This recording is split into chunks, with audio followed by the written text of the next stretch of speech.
un hombre recibió un golpe en el pecho tan fuerte que su corazón rebotó contra las costillas y sobrevivió. Fue atacado con ácido en la calle y siguió caminando. Lo abandonaron, lo humillaron, lo despreciaron y aún así construyó un imperio. Después de leer su historia hay una pregunta que no te podés sacar de la cabeza. ¿Cómo carajo sigue vivo Sylvester Stallone?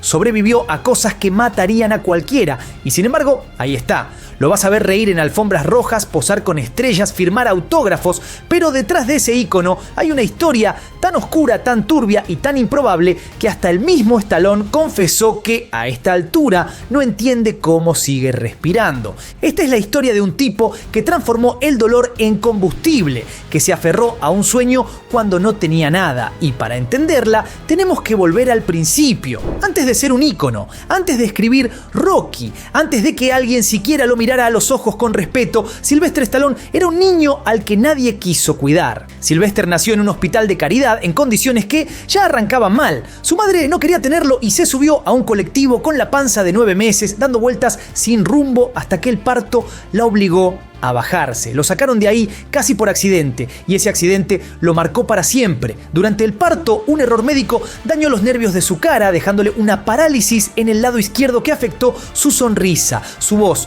su forma de hablar. El famoso snarl que todos identifican con Stallone en realidad es una cicatriz, pero eso fue solo el comienzo. Su hogar era un campo minado. Su madre Jacqueline lo maltrataba psicológicamente desde chico. Años más tarde, Stallone la citó en entrevistas revelando frases que hielan la sangre. My mother would say, the only reason you're here is because the hanger didn't work, or bouncing down those steps didn't cause you to get lost. And she said that, truthfully, Sylvester, and believe it or not, they called me Binky because there was a hairbrush called the Binky brush, and for some reason it said Binky.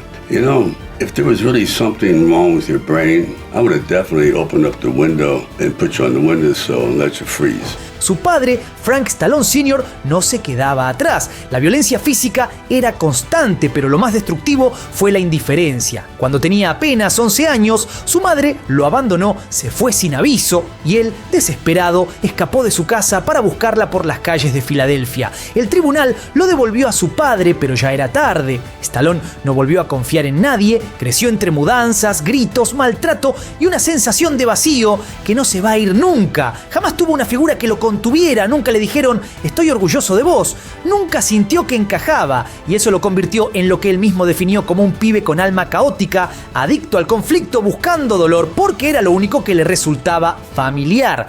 No fue criado, fue abandonado y ese abandono fue paradójicamente el origen de todo lo que vino después, porque si nadie iba a salvarlo, entonces él mismo iba a escribir su salvación. Lo que vino después no fue una vida mejor, sino otra forma de infierno para Sylvester Stallone, que tomó la decisión de escapar y sobrevivir como sea. Con una mochila rota, sin un mango y sin ningún plan, llegó a Nueva York, la ciudad que devora a los débiles. Y si había algo que le sobraba a Stallone en ese momento, era debilidad. No tenía contactos ni un lugar donde dormir. No tenía familia, ni amigos, ni trabajo. Dormía en estaciones de colectivo, en huecos entre edificios, en escaleras, donde fuera. Su abrigo era un saco. Literalmente, su casa era un saco y no exageraba cuando decía que vivía al borde. Nueva York en los 70s era un quilombo de crimen, pobreza y abandono. Imagínate no tener casa, ni comida, ni abrigo y que además te pueden desfigurar por estar en el lugar equivocado.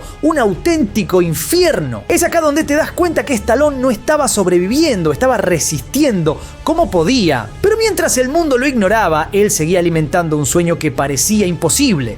Ser actor. A los ojos de cualquiera sería una locura. Tenía la cara torcida, hablaba raro y no se parecía a ningún galán de la época, pero él no quería ser galán, quería ser un héroe, no por ego, sino más bien por necesidad, porque necesitaba crear una versión de sí mismo que fuera invencible, aunque él se sintiera todo lo contrario. Y en medio de toda esa miseria, el cine fue su refugio. Más específicamente, los cines baratos, porque según sus palabras, gastaba lo poco que tenía en ver películas porque era mejor eso que morirse de frío afuera. Pasaba horas, días enteros metido en salas viendo películas una y otra vez. Se perdía en las historias, los personajes y los finales felices que él nunca había tenido. No me importaba qué película fuera, podía verla 5 o 6 veces. Eso era lo que yo quería ser, el tipo que salva el colectivo lleno de chicos, el que vence al mal, el que gana. Stallone no quería fama, quería redención, quería demostrarle al mundo y a sí mismo que no estaba condenado a morir como había nacido, rechazado, solo y olvidado,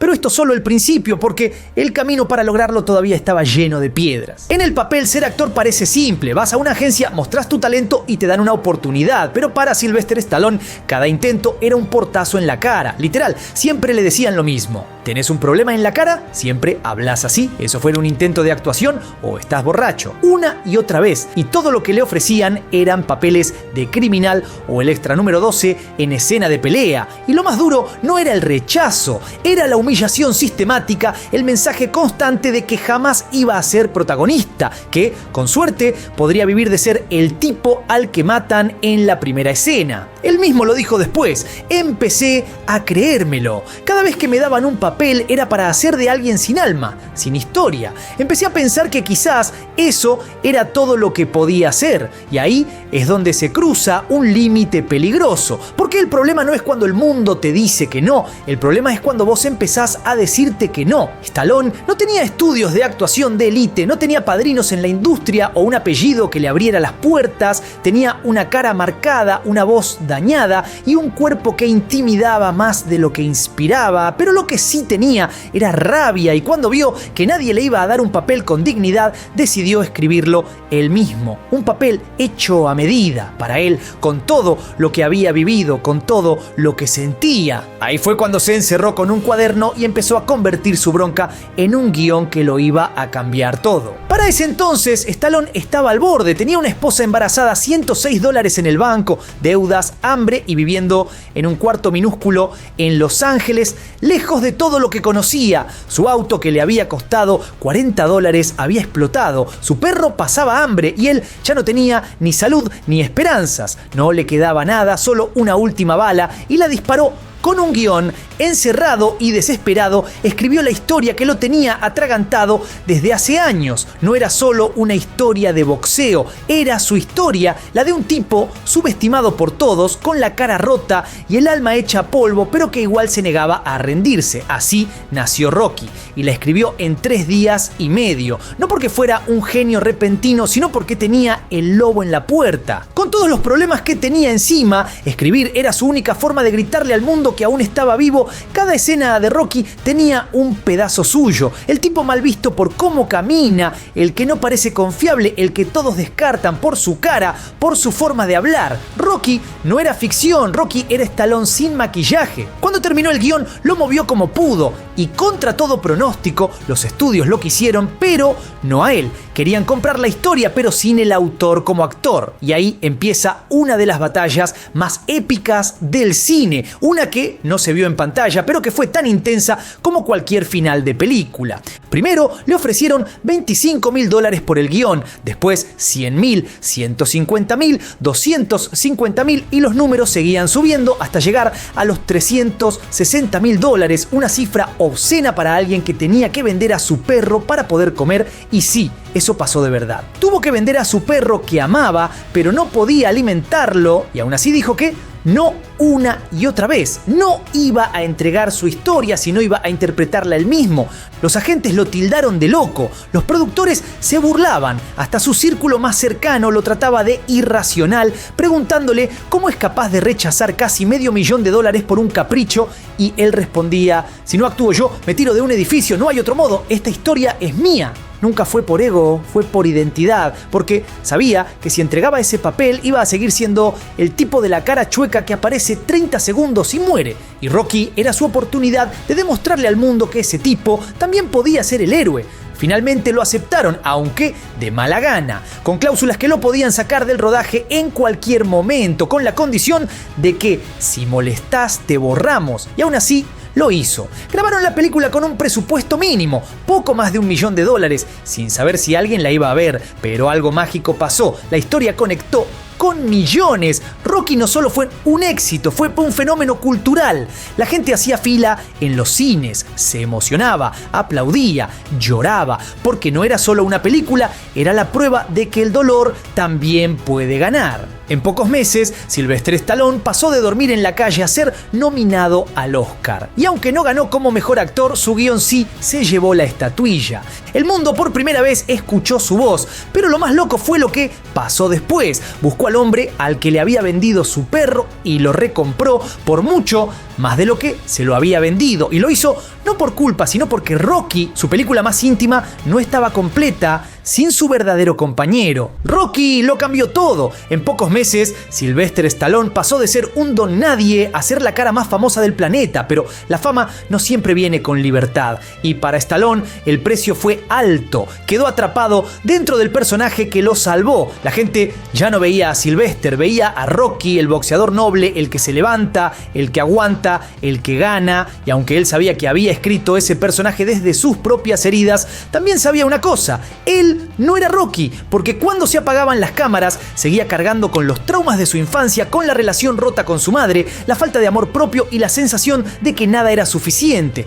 La noche de los Oscar, cuando su guión fue premiado y el mundo entero lo celebraba, Stallone estaba solo. Había invitado a su madre, ella se negó, a menos que él llevara también a su peluquera. Cuando él le dijo que no había lugar para una peluquera en la primera fila, su madre le dijo que no iría. Y no fue. Is there ever one time, and I'm not even going to say Rocky, in your entirety of your acting career, that they ever acknowledged how proud they were of you? No. Not once.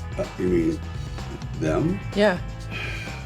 No. Con esas palabras demostró que ese fue el verdadero golpe. No los rechazos de Hollywood, no los castings perdidos, sino la indiferencia absoluta de quienes deberían haberlo abrazado primero. Años después, en entrevistas, todavía hablaba de eso con un nudo en la garganta, de que incluso con toda la fama, los premios y los millones, seguía sintiéndose como el chico al que nadie quiso. Porque la fama puede comprarte respeto, pero no te cura de los eventos del pasado. Durante años trató de llenar ese vacío con películas, trofeos, músculos, personajes más grandes que la vida. Quería ser visto como valiente, aquel hombre que nunca se cae, y terminó convirtiéndose en el personaje que él mismo había creado. Pero esa máscara, con el tiempo, empezó a pesar. Y mientras el mundo lo aplaudía, Stallone se iba alejando cada vez más de sí mismo. Convertirse en Rocky cambió la vida de Stallone para siempre, pero no solo en lo profesional, también lo cambió en su manera de habitar el cuerpo, de sentir el dolor, de entender lo que significaba estar vivo. A partir de ese momento, empezó a vivir como si tuviera que demostrarle al mundo y a sí mismo que era tan resistente como el personaje que había creado. Hacía sus propias escenas de riesgo, rechazaba dobles, se tiraba por escaleras, recibía golpes, corría sin parar con la presión de una industria entera encima. No era parte del guión, era su estilo de vida, una forma de castigo también. Stallone se exigía físicamente al punto de lo inhumano, como si cada nueva lesión reforzara su valor, como si cada cicatriz fuera una prueba de que estaba hecho para resistir.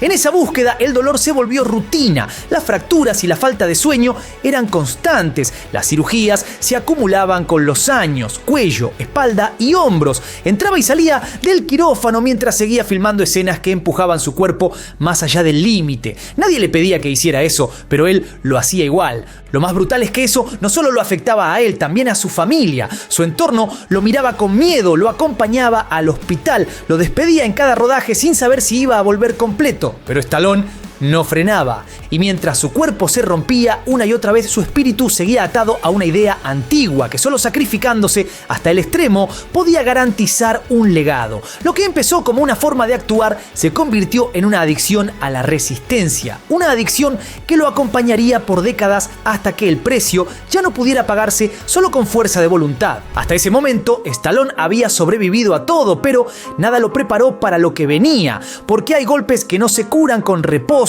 ni con cirugías, hay heridas que se quedan abiertas para siempre. En julio de 2012, su hijo mayor, Sage Stallone, fue encontrado sin vida en su departamento de Los Ángeles. Tenía 36 años. Fue un ataque al corazón causado por una obstrucción de las arterias. Y lo peor no fue solo la noticia, lo peor fue que el cuerpo llevaba 4 días ahí, solo, en silencio, en la oscuridad. Stallone se enteró en plena promoción de una de sus películas. Días antes había aparecido en Comic Con, sonriente, haciendo bromas como siempre. Nadie imaginaba que detrás de esa fachada su vida estaba por romperse en 1000 pedazos. La muerte de Sage no tuvo explicación inmediata. Fue un baldazo de realidad que lo arrancó de ese mundo de ficción que había construido para soportar el dolor. Stallone quedó devastado y no había forma de ocultar eso. Esto no era una derrota personal, era una pérdida irreversible y eso lo partió por dentro. Aunque nunca dejó de preocuparse por su familia, en el fondo sabía que había momentos con Sage que no iba a poder recuperar. Esa es la clase de dolor que no se va. Justo cuando Stallone empezaba a procesar ese vacío, la vida volvió a sacudirlo con una amenaza aún más inmediata. Una de sus hijas necesitaba una cirugía para salvar su vida. Sofía, una de sus hijas, necesitaba una cirugía cardíaca a sus 16 años de edad. Ella sufrió un episodio preocupante cuando se desmayó mientras jugaba al voleibol. Los médicos descubrieron que ella tenía problemas con una válvula cardíaca. No era una operación cualquiera, era una de esas que te sacuden hasta los huesos. Ahora más que nunca, el actor estaba destruido de miedo. Esta vez no podía hacer nada, solo podía esperar. Y eso, para alguien que siempre luchó contra todo, era insoportable. La cirugía fue exitosa y Sofía pudo regresar a casa en diciembre de 2012, pero ese momento fue un antes y un después, tanto para ella como para su padre. Stallone entendió por primera vez en su vida que había partes de él que nunca había trabajado. Había aprendido a resistir el dolor físico, pero no sabía cómo lidiar con el miedo de perder lo que más amaba. Porque sí, construir un legado fue siempre su prioridad, pero en esa obsesión descuidó los lazos que verdaderamente importaban. Y aunque no podía volver atrás, sí podía cambiar algo. El modo en que viviría de ahí en adelante. Ya no se trataba de crear un ídolo, se trataba de ser un padre presente, de dejar algo más profundo que una película taquillera. Y por primera vez en mucho tiempo empezó a mirar a su familia como el verdadero centro de su vida. A veces hace falta volver al punto de partida para entender el recorrido. Después de tanto dolor y tanto sacrificio, Stallone volvió a Filadelfia, la ciudad donde había corrido de chico, buscando a una madre que lo había abandonado. La misma ciudad donde nació Rocky y donde todo empezó. Pero esta vez no volvió solo, volvió con sus hijas. Fue su forma de mostrarles quién era él antes de todo, antes de la fama, antes de las películas, antes de convertirse en una figura imposible de separar del personaje que inventó.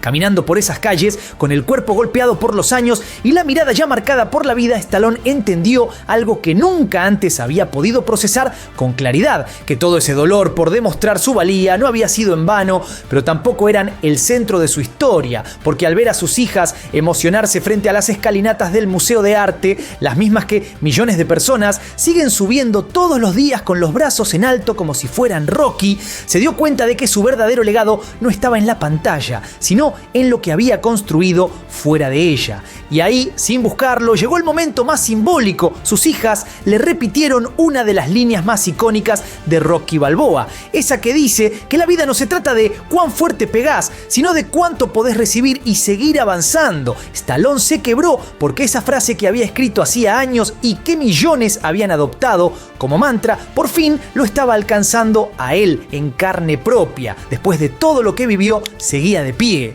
Y esta vez no como héroe de película, sino como persona, como padre y como alguien que finalmente entendía para qué había peleado tanto. Stallone debería estar muerto. Sin embargo, él está vivo, golpeado, roto en pedazos, pero vivo porque aprendió algo que muchos no llegan a entender nunca, que resistir no es lo mismo que ganar, pero es lo único que te permite seguir caminando. Y esa resistencia que lo salvó a él, hoy inspira a millones, no porque haya sido perfecto, sino porque nunca se rindió. Ahora, frikis del carajo, yo me pregunto, después de todo lo que dejó atrás, todo lo que perdió, todo lo que sufrió, ¿cuántas vidas puede vivir una persona en una sola existencia sin perderse a sí misma en el camino? Coméntame qué opinás por ahí abajo y no te olvides de darle duro al botón de like, suscríbete, toca la campanita y seguime en todas mis redes. Soy Juanito Sey, esto es Del Carajo TV y nos veremos la próxima. Paz.